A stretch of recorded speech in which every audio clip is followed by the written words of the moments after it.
El fin del mundo, el final de todas las cosas, destrucción, la bestia, 666. Esas son las cosas con las que asociamos el nombre de Apocalipsis.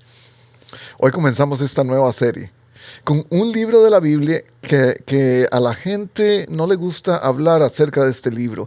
Un libro de la Biblia que ha sido pasado a la segunda fila porque nadie quiere tocar los temas de los que habla. De hecho, la definición de Apocalipsis en el Diccionario de la Lengua Española de la Real Academia es el fin del mundo. Y muchos de nosotros no nos hemos acercado al libro con curiosidad suficiente como para saber qué es lo que significa realmente su significado en términos de lo que la Biblia nos dice. Ese es un problema, mis queridos. Es un problema porque a veces nos acercamos a algunos libros de la Biblia solamente pensando que son una especie de patito feo dentro de toda la literatura bíblica. Y es que hay que leer este libro con base en lo que dice toda la Biblia. A todos nos han contado una historia. Todos hemos escuchado una historia acerca de este libro tan oscuro, tan misterioso, tan difícil de entender, con tantos símbolos, con tantas cosas que en lugar de acercarnos a Dios, más bien nos alejan de Él porque nos asustan y no queremos saber nada de esto. La palabra griega que habla del nombre de este libro quiere decir más bien revelar, quiere decir dejar al descubierto. Y es lo que está haciendo el libro para nosotros. Y así es como comienza. El versículo 1 del primer capítulo de este libro tan controversial como es el Apocalipsis dice: esta es la revelación de Jesucristo, que Dios dio para mostrar a sus siervos lo que sin demora tiene que suceder. Esta es la revelación. Y ese es el título de nuestro sermón. Revelación. Revelar es abrir algo. Es la revelación, dice el libro, la revelación de Jesucristo. Es quitar lo que está enfrente para poder ver lo que hay detrás. Y él dice que es la revelación de Jesucristo. Lo podemos ver en dos maneras. Es la revelación que le pertenece a Jesucristo, lo que Él quiere decirnos. Él es la revelación, quien Él quiere revelarse para ser en nosotros, quien Él quiere que nosotros veamos que Él es. Pero también podemos verlo como que Él es no solamente la persona revelada, pero Él tiene un mensaje revelado para nosotros. Lo que Él es, lo que Él representa, revela algo para nuestras vidas. Hoy queremos acercarnos a este libro de esta manera.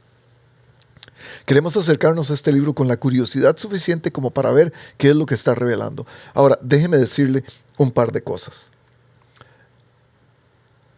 Al acercarnos a un libro tal, podríamos estar pensando que nos va a revelar todos los secretos de la vida y la muerte, todos los secretos del futuro, porque este es un libro profético. Ese es el tipo de género que lo caracteriza. Un libro profético. Hay libros proféticos que no necesariamente revelan el futuro. Este es un libro profético que revela el presente y el futuro de la historia bíblica y de la historia de la humanidad también. Pero lo principal que está revelando este libro es a Cristo. Es una relación con Él.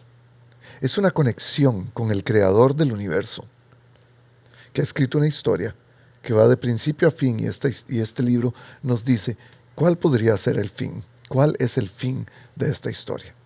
Colosenses capítulo 1, Pablo nos dice aquí que él llega a ser servidor de la iglesia según el plan que Dios lo encomendó para ellos, para los colosenses.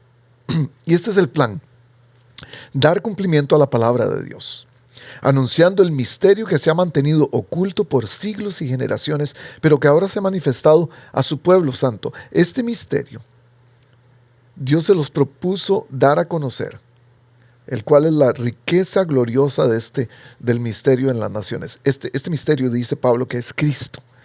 Cristo en ustedes, la esperanza de gloria. De esto quiere hablar Apocalipsis, de la revelación de Cristo, de descubrir a Cristo tal y como Él era. Descubrirlo no solamente para que lo veamos, pero descubrir quién es Él en nuestra vida.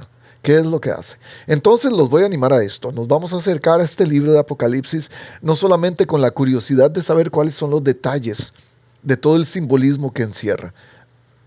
Nos vamos acercando bien a Apocalipsis para descubrir quién es Cristo. ¿Quién es este Cristo que nos redimió en la cruz y que sigue redimiéndonos en su obra redentora a través del Espíritu Santo para llevarnos a un lugar mejor, a un lugar de perfección? ¿Quién es Cristo? ¿Quiénes somos nosotros en Él? Entonces vamos a aplicar todo lo que vamos a aprender durante estos sermones de este libro. Vamos a aplicarlo a nuestras vidas. ¿Con qué quiero comenzar entonces? Este primer versículo dice: la revelación de Jesucristo que Dios le dio para mostrar a sus siervos lo que sin demora tiene que suceder. Y cuando hablamos sin demora pensamos, caramba, esto está pasando ya, Jesús viene ya. No nos vamos a meter en detalles de ese tipo, pero vamos a entender esta demora, esta sin demora, preguntándonos, ¿qué tan pronto es pronto? ¿Qué tan pronto es sin demora? ¿Qué tan cerca está toda esta revelación de todos estos detalles, de toda esta profecía? Nos vamos a acercar a este libro pensando que la línea de tiempo de Dios no es la nuestra. Para Dios 1000 años son un día y un día son como 1000 años, dice el Antiguo Testamento. Este sin demora, yo creo que nos está llevando más a un concepto de repentinamente. Estas cosas van a ocurrir repentinamente. Son parte de esta historia que Dios está escribiendo para nosotros. Más que prontamente, es repentinamente. Jesús mismo lo dijo: yo voy a volver como un ladrón en la noche, de repente. De eso se trata la idea de la revelación de Dios a Juan acerca de esto. La primera cosa que tengo para ustedes es que Dios es el escritor de esta historia. Dios escribe con su propia mano. Él es quien se encarga de comenzar la historia y de terminarla. Déjeme decirlo de esta manera. Todos vemos el mundo a través de una historia que nos han contado, una historia que hemos recibido. En términos filosóficos, en el mundo se llama una narrativa. Todos tenemos una narrativa a través de la cual vemos el mundo, a través de la cual contamos la historia del mundo. Es una narrativa que nos viene a través de cultura, nos viene a través del lugar donde nacimos, del lenguaje que hablamos. Es la manera de ver el mundo. Le da forma a la manera de vivir la vida que tenemos cada persona. Y esa historia, entonces, va a darle forma a la manera en que contamos nuestra propia historia, a la manera que actuamos, a la manera que vivimos, a los valores que tenemos, a las palabras que usamos para describir la vida, a los conceptos, los pensamientos, las emociones que vienen a nuestra mente. ¿Qué estoy queriendo decir con esto? Hay una historia que nos caracteriza a cada persona. La Biblia nos cuenta una historia en particular. Es la historia de Dios. La historia de la creación, la historia de la encarnación, de la redención de Cristo, la historia del sacrificio de Jesús, de la crucifixión, pero también la historia de la resurrección. Y con esa resurrección viene la historia de la recreación de todas las cosas. ¿Por qué nos causa tanto miedo las cosas finales de este Apocalipsis? Porque estamos enfocados en la historia que nos han contado, en la historia que hemos hecho nuestra, en nuestra propia narrativa, la historia que la sociedad nos ha dicho que es la nuestra. Pero si estuviéramos enfocados en la historia de Dios, veríamos el libro de Apocalipsis como un libro de esperanza. No lo veríamos como un libro de temor, como un libro de miedo, de fantasmas, de demonios. Y aquí es donde quiero comenzar esta serie con esta pregunta. ¿Quién está escribiendo tu historia? ¿Quién ha escrito la historia que tú cuentas cada día? ¿O quién está contándote una historia? ¿Y cuál es la historia que estás siguiendo? ¿Estás contándotela tú mismo? Algunos nos contamos una historia de pesimismo. Algunos nos contamos una historia sin Dios en nuestra historia. Algunos nos contamos una historia de dolor. Otros nos contamos una historia de puros triunfos, de éxitos. Otros una historia de fracasos. Algunos nos contamos una historia que nos victimiza, que nos hace víctimas en la vida. Pobre yo. Otros nos contamos una historia donde vemos a los demás desde arriba y no los tomamos en cuenta. La historia que nosotros mismos nos contamos está basada en eventos que nosotros mismos creamos. Está basada en viajes, en momentos, en cuentas bancarias, en éxitos, en aventuras, en cosas que adquirimos, en títulos, en fiestas, en lugares. Podemos escribir y contar historias de lo que nosotros mismos hemos creado, de lo que hemos logrado, de lo que creemos que sigue, del futuro que creemos que tenemos, de fantasías aún, cuando leemos libros o vemos películas. Dios escribe la historia de cómo Él crea todo.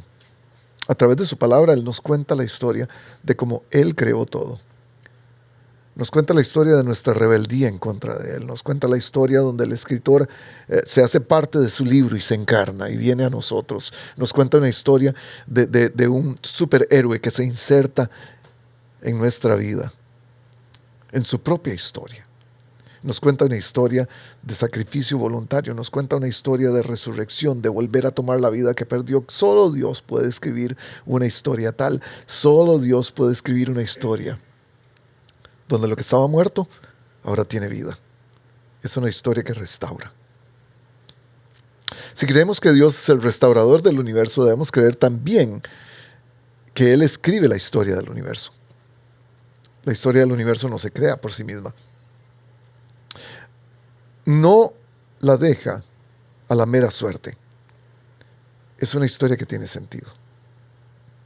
Esa historia de Dios, de la cual nos va a hablar Apocalipsis, es una historia que tiene un protagonista, y es Dios, el Padre, la Palabra, el Paracletos, que es el Espíritu Santo, un protagonista.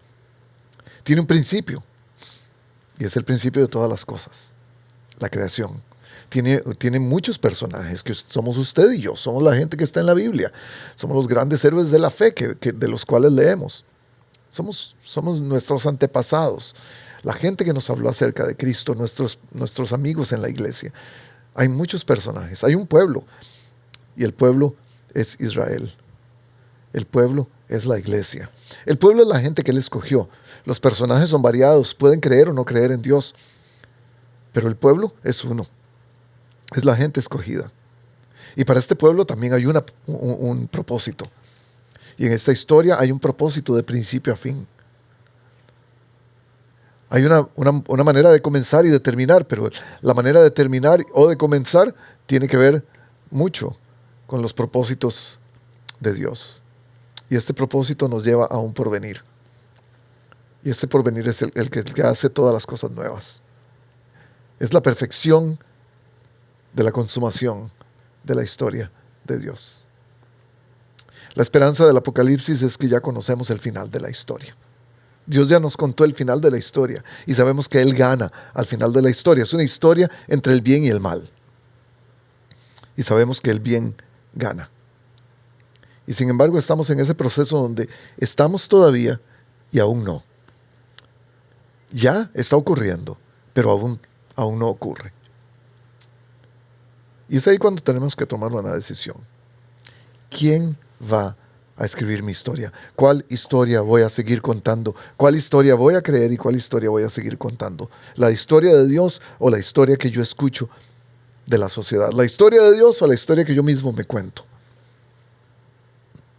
La historia que dice, soy forjador de mi propio destino. Yo puedo lograr todas las cosas por mí mismo. Deja que tu corazón te guíe.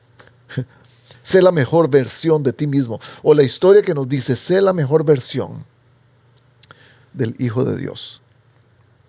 Porque para eso está contada la historia. Para que nos parezcamos más a Jesús. En fin, Versículo 2. Vamos a seguir leyendo y a terminar este sermón del día de hoy, porque si no vamos a durar como 3 horas. Jesucristo envió a su ángel para dar a conocer la revelación a su siervo Juan, quien por su parte da fe de la verdad, escribiendo todo lo que vio, la palabra de Dios y el testimonio de Jesucristo. Esa es la historia, la palabra de Dios, que es el testimonio de Jesucristo. Las dos cosas son la misma. Dichoso el que lee, y dichosos los que escuchan las palabras de este mensaje profético y hacen caso de lo que aquí está escrito, porque el tiempo de su cumplimiento está cerca. Dichosos.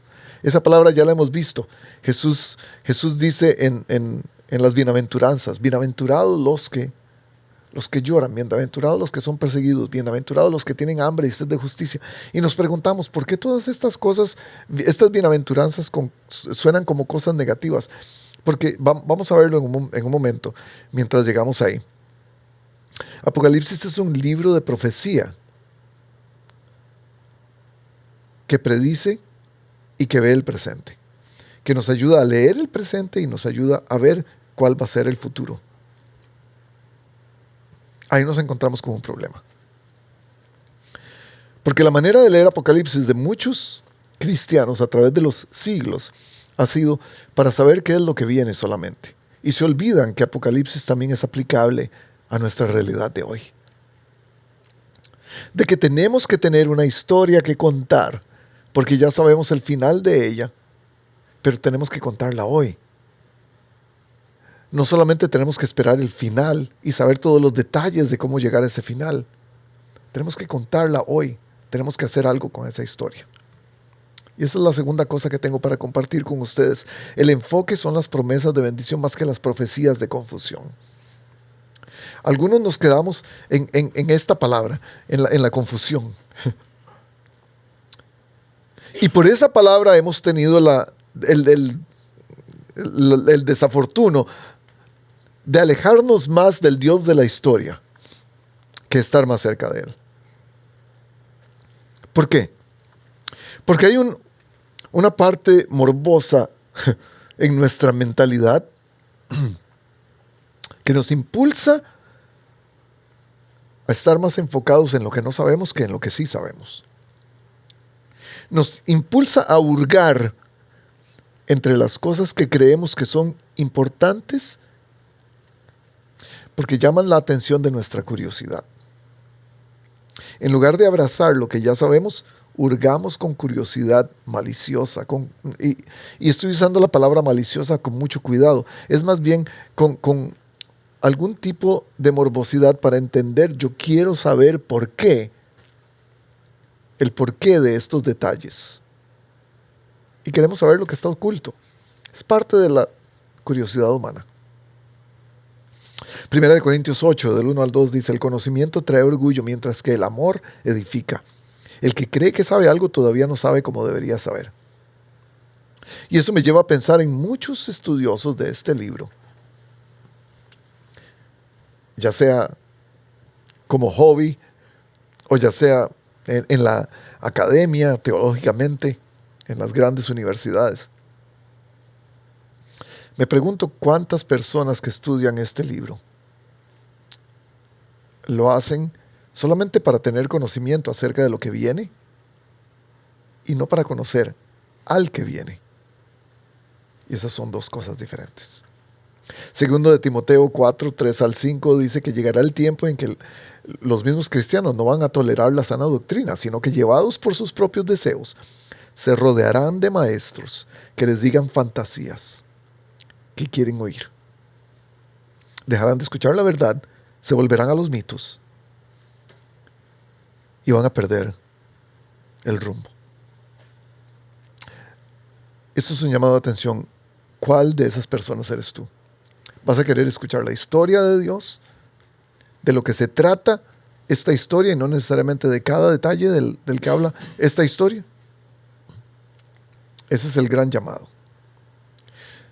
El versículo 4 nos invita a los siguientes detalles. Dice: yo, Juan, escribo a las 7 iglesias que están en la provincia de Asia. Aquí nos encontramos con uno de los primeros símbolos de los que tenemos tanta curiosidad. ¿Por qué 7? ¿Por qué 7 iglesias? Y hay todo tipo de definiciones y de argumentos acerca de por qué el 7. Lo único que yo puedo decir es que el 7 significa que algo está completo en la Biblia. Lo vamos a ver un poco más adelante. Gracia y paz a ustedes de parte de aquel que es, el que era y el que ha de venir, y de parte de los 7 espíritus, una vez más 7, que están delante de su trono, también de parte de Jesucristo, el testigo fiel, el primogénito de la resurrección, el soberano de los reyes de la tierra. Si Él es el primogénito de la resurrección, quiere decir que no hay nadie más como Él. Cuando habla de los 7 espíritus, quizás podríamos tener una idea de a qué se refiere Juan con esto. Y es que en Isaías 11:2 se nos dan 7 características del Espíritu de Dios. Es el Espíritu del Señor, Espíritu de sabiduría, Espíritu de entendimiento, Espíritu de consejo, Espíritu de poder, de conocimiento y de temor del Señor. 7 características del Espíritu. 7 características que le pertenecen a Jesús. Solamente pensando en eso, ¿no será que el libro nos está dirigiendo hacia Jesús y no hacia los detalles? Al que nos ama, sigue diciendo Juan, y que por su sangre nos ha librado de nuestros pecados y nos recuerda la obra de Jesús. Al que ha hecho de nosotros un reino, sacerdotes al servicio de su Dios, de Dios su Padre. A Él sea la gloria y el poder por los siglos de los siglos. Amén. Miren que vienen las nubes y todos lo verán con sus propios ojos.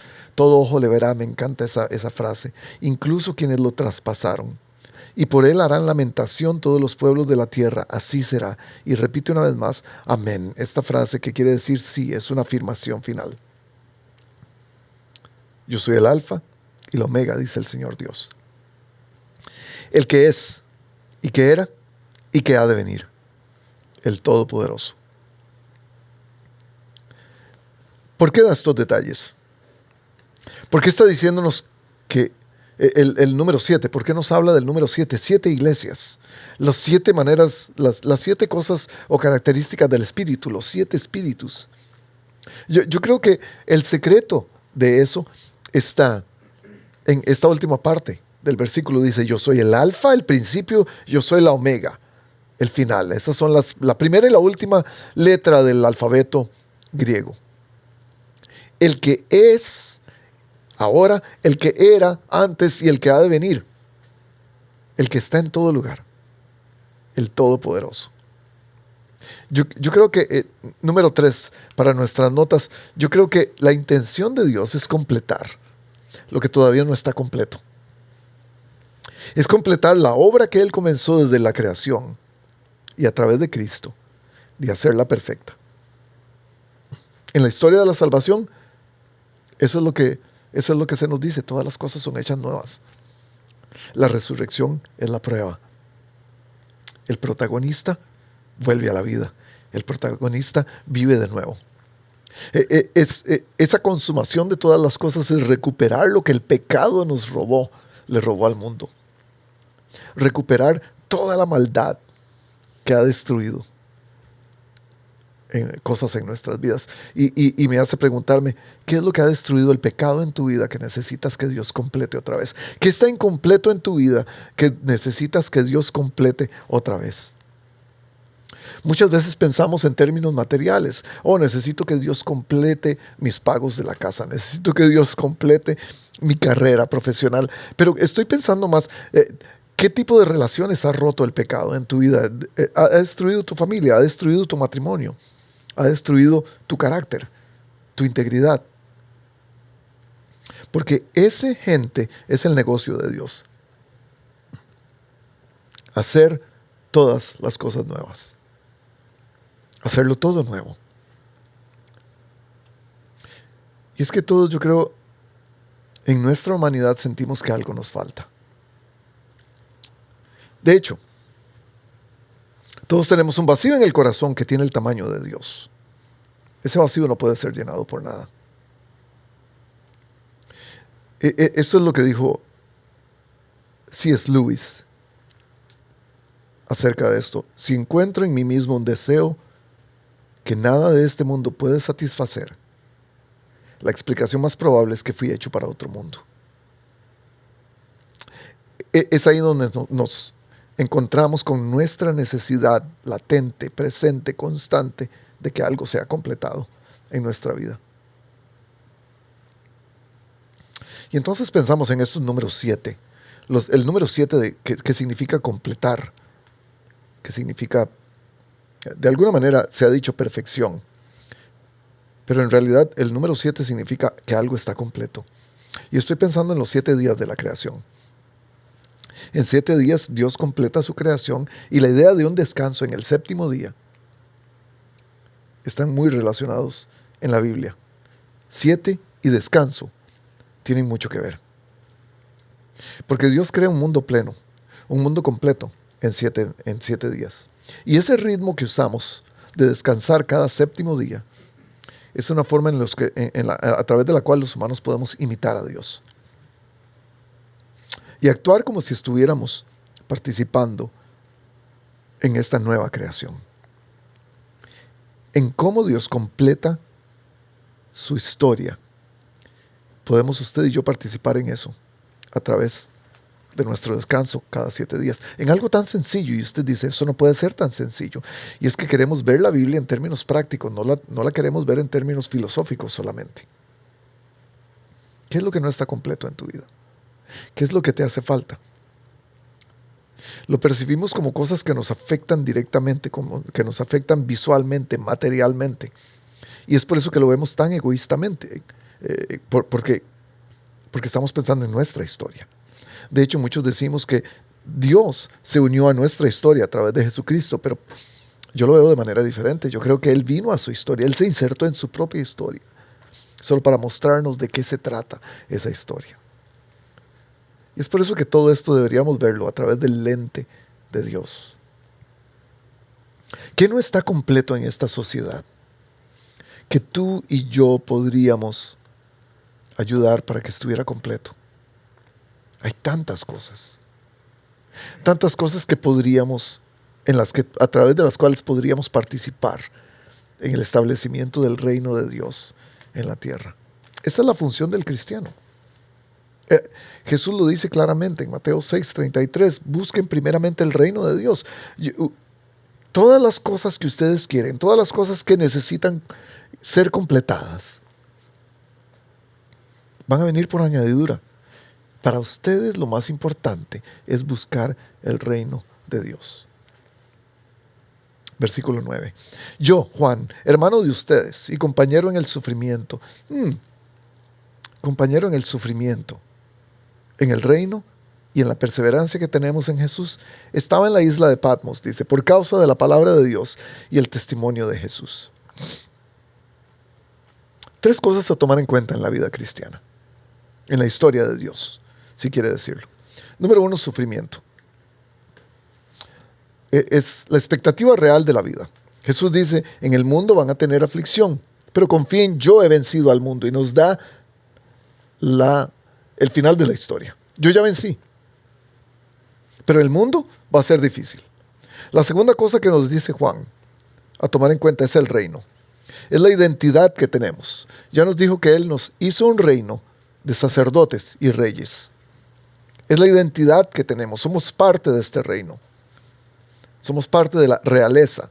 La expectativa real es el sufrimiento. La identidad real o de la realeza es el reino. Y la tercera cosa que nos dice es perseverancia. Y esa es la actitud permanente del cristiano. Y es por eso que yo lo estoy invitando a que nos acerquemos a Apocalipsis con esa actitud, con una actitud perseverante. No una actitud que se queda rezagada, es una actitud que busca. No que busca respuestas en los símbolos, más bien que busca respuestas en el creador de los símbolos. En fin, sigue Juan diciendo, versículo 10, en el día del Señor vino sobre mí el Espíritu y oí detrás de mí una voz fuerte como de trompeta. Me imagino que Juan había escuchado muchas veces la voz de Jesús en los 3.5 años que estuvo con él. Pero ahora esta voz era diferente, era como de trompeta que decía, escribe en un libro lo que veas y envíalo a las 7 iglesias de Éfeso, y nos da los nombres de las iglesias. Éfeso, Esmirna, Pérgamo, Tiatira, Sardis, Filadelfia y la Odisea. ¿Por qué esos lugares? Déjeme decirle por qué esos lugares. No sé. Pero son la representación de nosotros. Son iglesias como nosotros. Son iglesias como North Coast. Imperfectas. Comunes y corrientes. Formadas de seres humanos escogidos para ser parte de este reino. Me volví para ver quién era la voz, dice Juan. La voz que me hablaba, y al volverme vi 7 candelabros de oro. En lugar de ver a la persona, me llamó mucho esto la atención. La voz lo impulsa a ver las iglesias. A ver a las iglesias en diferentes lugares. A tener una perspectiva más clara de quiénes son los hijos de Dios. Estamos muy cerca en este tiempo, en el siglo XXI, de hacer eso. Porque a través de la globalización podemos ver qué está pasando con la iglesia de Cristo en otras partes del mundo, en el otro lado del mundo, en lugares que ni siquiera nos imaginábamos. ¿Pero es porque estamos escuchando la voz de Cristo o es por pura curiosidad? En medio de los candelabros, dice Juan, estaba alguien con aspecto de un hijo del hombre. Eso es una frase muy de Daniel, de la profecía de Daniel. Recuerden, este es un libro profético, este es el género del libro, el género de la literatura que estamos leyendo.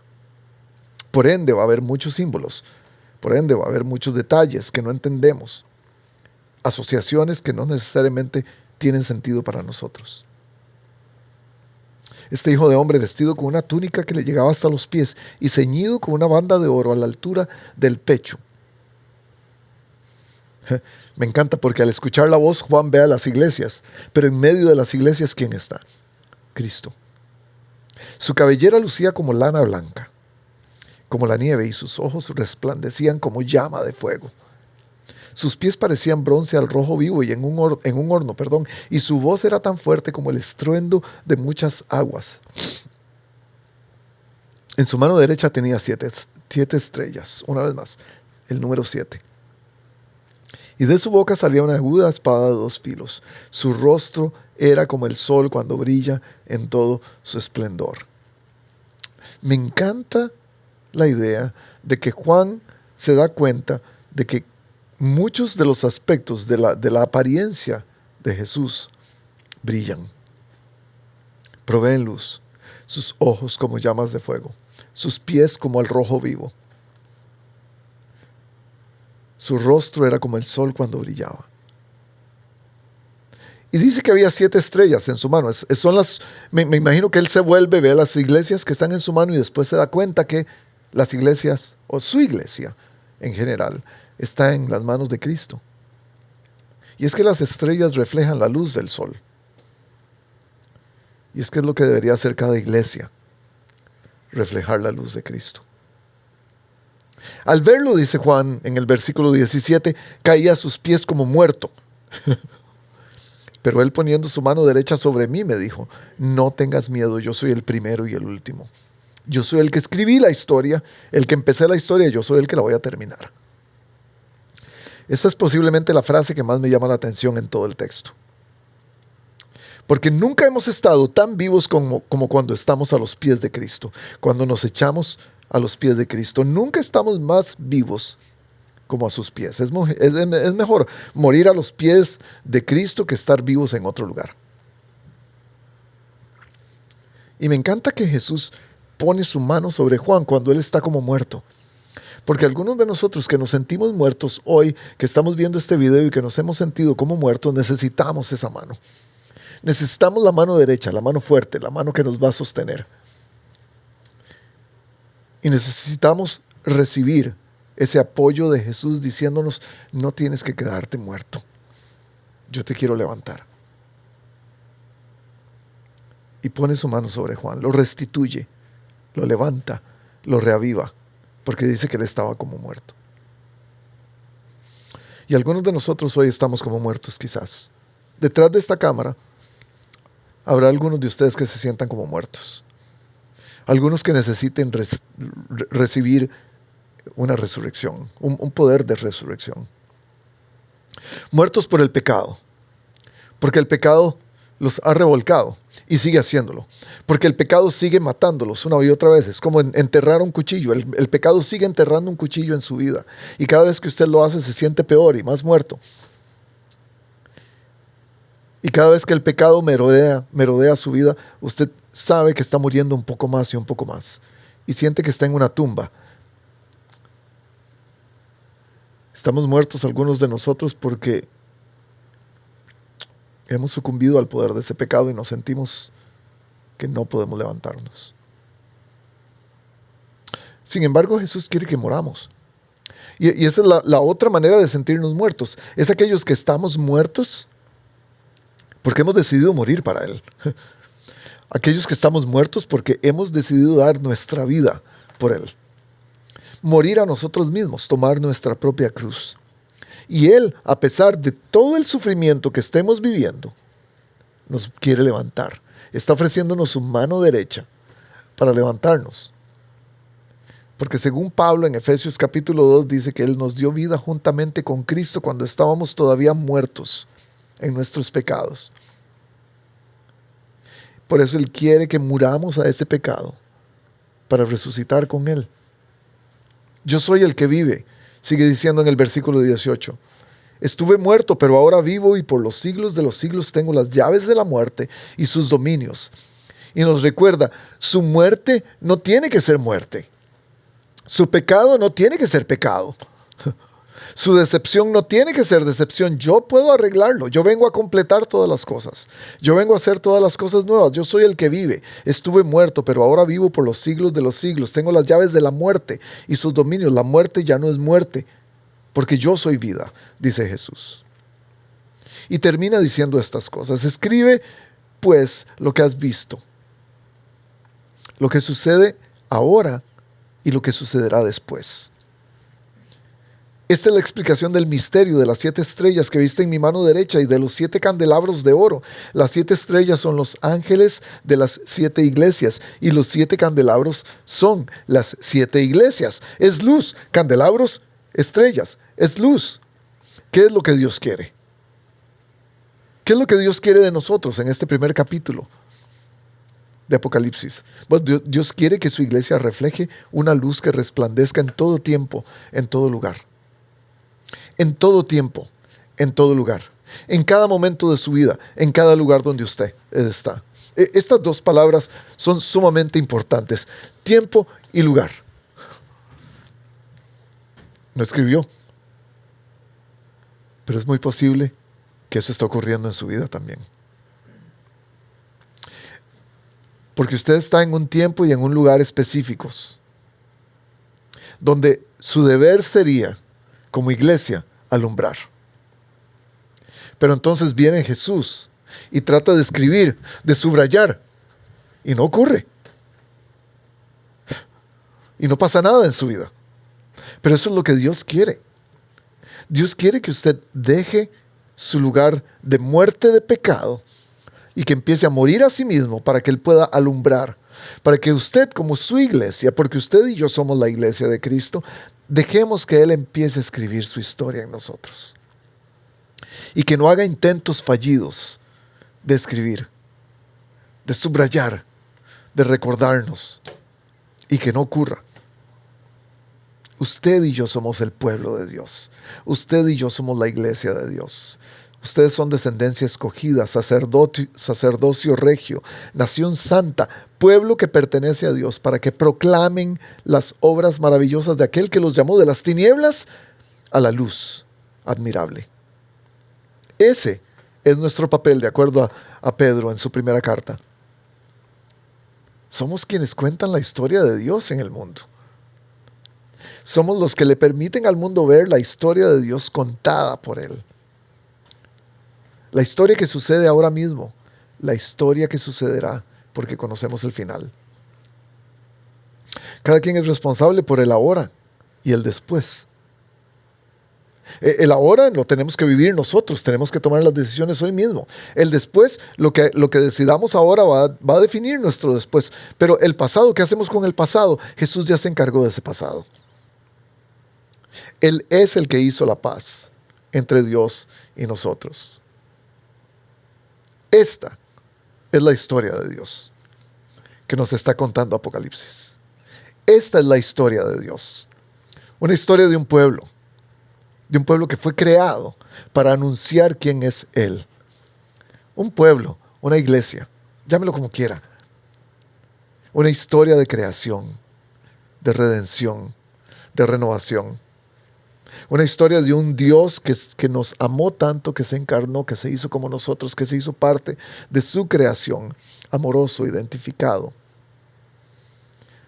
Una historia que se consuma con el testimonio de la iglesia. Una historia que revela la luz que Él mismo ofrece y que nosotros tenemos que reflejar. ¿Qué es Apocalipsis entonces? Apocalipsis es el recordatorio de que somos un reino. En el versículo 6 lo dice. Un reino de sacerdotes. Un reino de gente que representa a Jesús.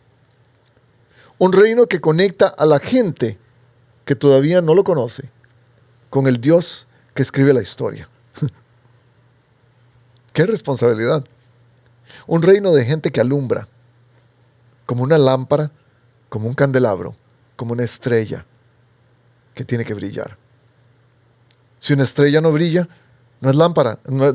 Si una estrella no brilla, no es estrella. Si una lámpara no brilla, no es lámpara. Si un candelabro no brilla, no es candelabro. Es nuestra luz la que va a hacer una diferencia en este mundo, la que va a contar la historia real de Jesús. Es nuestra luz la que le va a decir a la gente, la que va a apuntar a la gente hacia el final de la historia. No es cuánto sabemos acerca de profecías. No es cuánto sabemos acerca de lo que significan los símbolos. Los símbolos participan en la importancia del significado que representan. Definitivamente. Pero busquemos los símbolos correctos para representarlos. Seamos nosotros el símbolo que Dios necesita en el mundo para representar la importancia del significado de nuestra vida.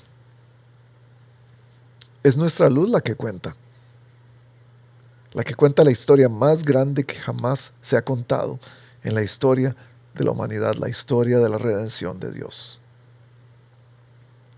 Esta luz, gente,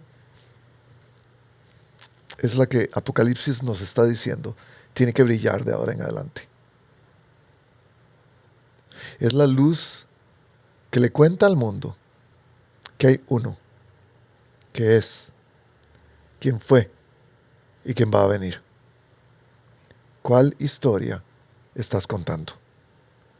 ¿Una historia de luz o estás contando tu propia historia?